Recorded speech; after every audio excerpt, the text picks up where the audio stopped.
She more than hold her own early on, you know. It's DXB who you got beat on. Let's hope it goes. You promised you weren't going to mention that. So it goes well, better day. Thanks, and best luck tomorrow. No worries, thank you. Stradivarius at 2-5 in the ring, but he'll only get shorter. Quite a few boards now going 4-11. Stradivarius, DXB can be back to the 130, and both the top two in the market have a York connection via their sire. Stradivarius, of course, by See the Stars at Juddmonte International winner, and DXB by Far. And Far is the one horse that everyone forgets when it comes to a Juddmonte International, because Far is the horse that chased home Frankel in his Juddmonte International.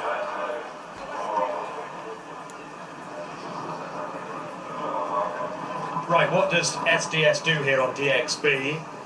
Is John Gosler right, Jason, when he expects no hiding place today?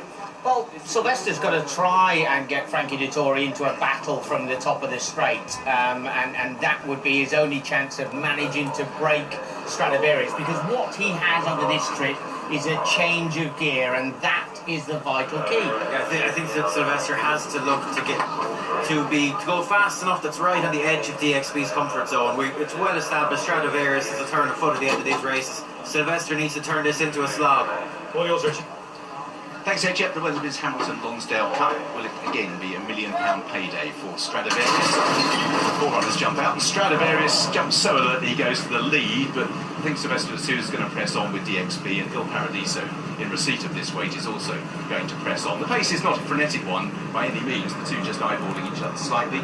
DXB and Silvestre de Sousa just checks exactly how far Frankie Dettori is behind on Stradivarius, and the answer is about 4 or 5 lengths. So it's a big, long striding horse. He looks a bit ungainly in his slower paces, but he's very effective, DXB. He's been banging his head against the Stradivarius wall in his last couple of starts, and this time he's going to go forward and try and take him on from the front. He leads from Il Paradiso in second place, and 3 lengths back in third then to Stradivarius. At the back of the field is Falcon 8, the Irish raider for Dermot Wells, who won this a few years ago with Pale Mimosa. So DXB out on the front end as they begin this steady turn will carry them towards the back straight. They're now entering the final mile and 5 of the Weatherby's Hamilton Lonsdale Cup. DXB at no more than an even gallop, leading in second place Il Paradiso. Stradivarius has closed up slightly in third as they now enter the back straight and are inside the final mile and a half, with Falcon 8 in fourth place. So now just about a length and a half between each of the runners, settling into a rhythm, and DXB heads towards the mile and 3, leading by just over a length or so from Il Paradiso in second, Stradivarius in third place, and still at the back of the field is Falcon 8. So now making their journey towards this little left-hand bend, will make their way inside the final mile and a quarter. DXB just trying to be striding on a little bit now from Il Paradiso. Stradivarius, old pro in these days, settling in third place, black colours with the yellow cap, and still in fourth is Falcon 8 as they swing left-handed, make their way past the 9 furlong point, and now they have this sort of full straight that will bring them gradually towards the turn for home. So DXB out on the front end. It's got into a nice rhythm. Is flicking around in front, leading from Il Paradiso. Stradivarius still in third. No change in the play with Falcon 8, the Sandown winner last time, in fourth place. Now you can see Silvestre de Sousa just asking DXB for a little bit more, just trying to stretch Stradivarius and just make it hurt a little bit more than it has done in recent starts for him, as DXB out in front from in second place, still Il Paradiso. Frankie unflustered in third on Stradivarius, who every now and again can hit his own flat spot, delivers where it matters. Fourth place is Falcon 8. So continue to make their journey back towards home. DXB just trying to get a bit of track position here as they make the bend, but hasn't shaken off Il Paradiso or any of the others actually, Stradivarius and Falcon 8. The order is very much as you were. So now heads a turn for home, and now Silvestre de Sousa asks DXB to extend, making the best of his way home now in the Weatherby's Hamilton Lonsdale Cup. In second, Il Paradiso. Stradivarius just being gathered together by Frankie Dettori, but DXB is labouring slightly to hold off Il Paradiso. He does find a lot for pressure, but at the moment Stradivarius poised in behind, slipstreaming, a catch with his eye on the prey as they make their way with 2 furlongs to travel. Frankie Dettori switching to the left-hand side, senses Il Paradiso might be the greater danger than DXB, and now Stradivarius is put into the race. The 3-year-old running really well. Il Paradiso, Stradivarius, a single tap to keep his mind on the job. DXB is battling on, but again it looks like being in vain.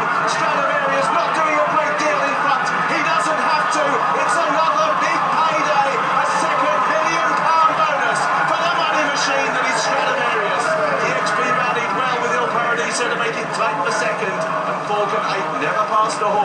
Last of 4. Professional performance by Stradivarius, just nursed into the race, attacked to keep his mind on the job. He does no more than you have to win here. It's close for second. Il Paradiso and DXB, that really is close. Il Paradiso near side, DXB who battled on, but he doesn't have a turn of foot that's able to draw the sting out of Stradivarius. His 13th success, his 10th British Champion Series victory, which is another record.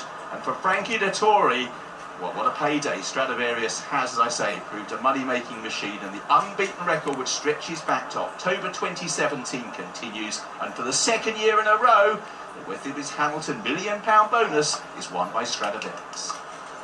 He's done it again. But Kevin Blake, in his races, there's always that one moment, isn't there, where you think, ooh. It's just his nature, isn't it? And he did it again today. Like, to be fair to Silvestre de Sousa, he's tried his best to turn this into a test, but I think DXB was going as fast as he could, and it wasn't fast enough to take even Il Paradiso out of his comfort zone. Frankie was keen to wait and wait and wait. Horse is one with plenty in hand, I think. It's just his nature. Didn't want to hit the front too soon. I was ultimately putting up with the line, I feel.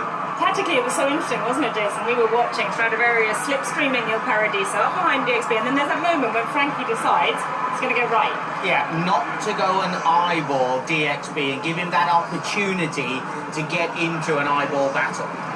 Could you argue, Jason, particularly the way he performed at Goodwood, today good again, has now run 32 miles just over in his career. Is he getting better?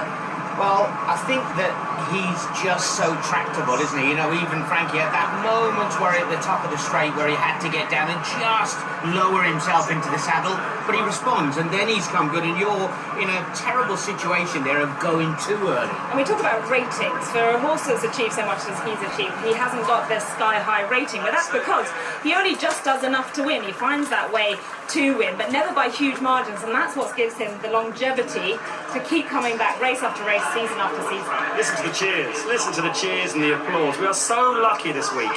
York have played an absolute blinder when you think the stars we've had already. And this fellow, the star stayers, just on the undercard today, really, with the big sprint to come.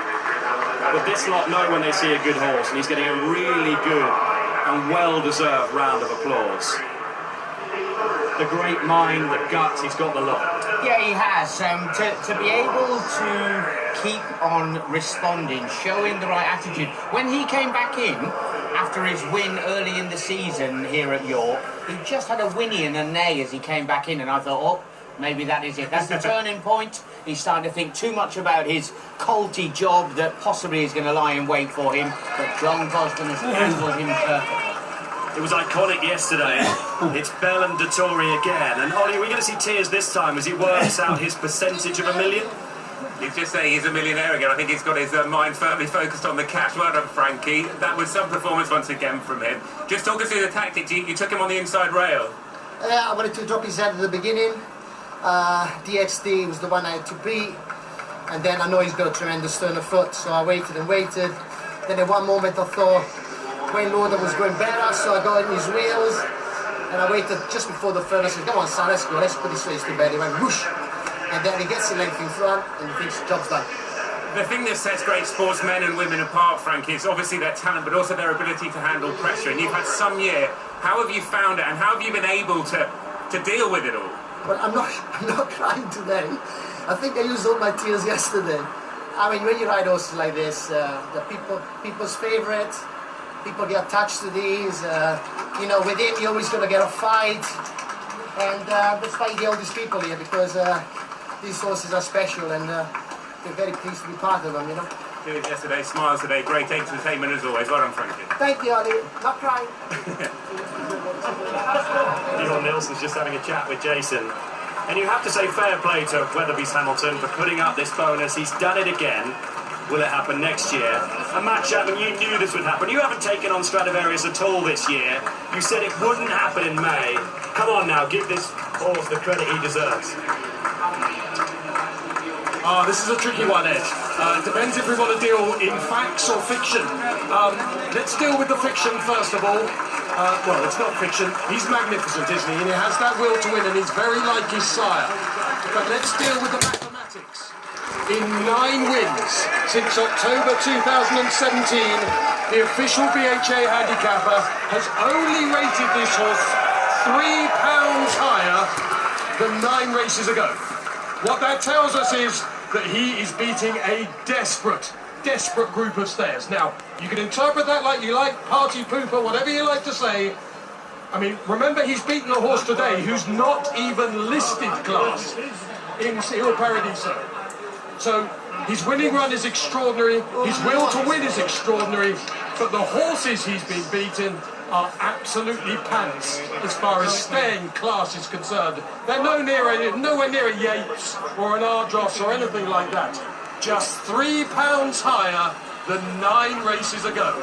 The BHA handicap mark tells the official story. Man, I'd much rather go with Johnny Murtagh, who said great horses win, and this horse just wins. Beats what's put in front of him everywhere, any track, any ground, not to bother.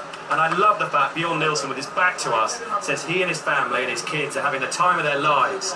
And one of the families in the right colours again, in the black and yellow, I'm sure we'll see in a second, a stunning dress. And what I also love, Francesca, from Weatherby's Hamilton, 30% of the million goes to trainer, jockey, breeder, great, stable staff, even better. I hope at the Gosden Stables they are having a massive celebration, and I hope the owner will too, Ollie. I'm sure he will, Ed. I'm with him now, Bjorn Nilsson. Ed saying, will you have a celebration tonight? Of course we're going to have a celebration. I don't know if it's going to be like that guy who won the Lauda the other day, but it'll be a pretty good celebration. How much have you enjoyed this wonderful journey with this wonderful horse? It's just a privilege. Privilege totally. Yeah. It's clearly incredibly emotional, and that's what we've seen all week. It's wonderful. These horses do touch our lives, don't they? He's a special horse.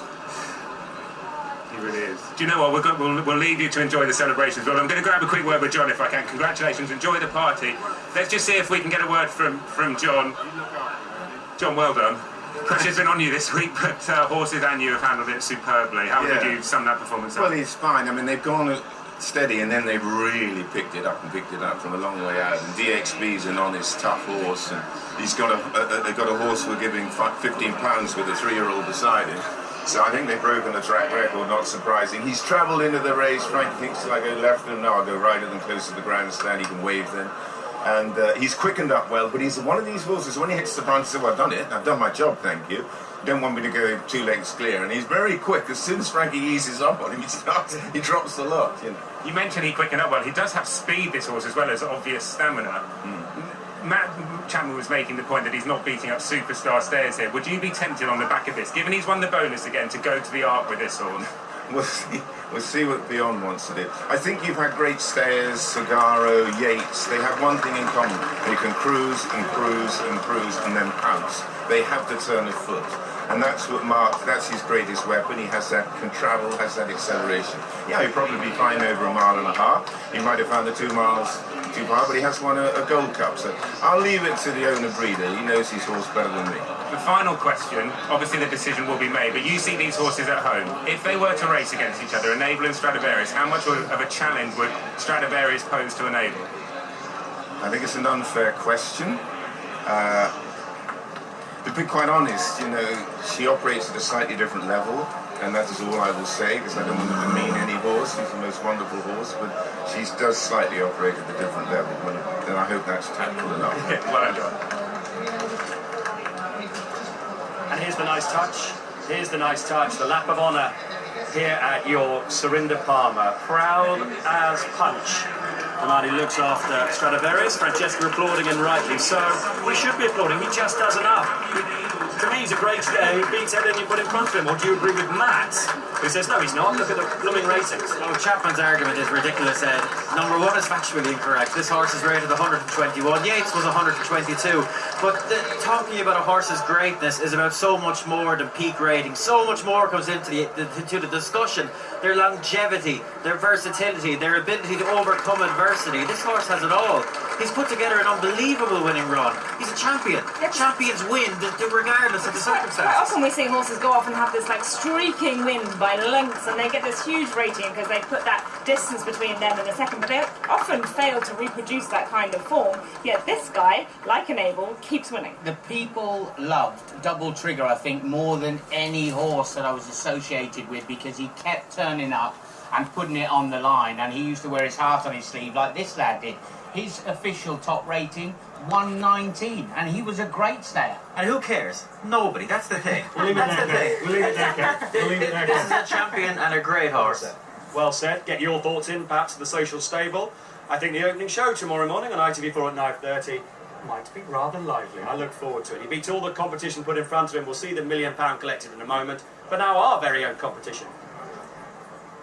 Here's another chance to win big with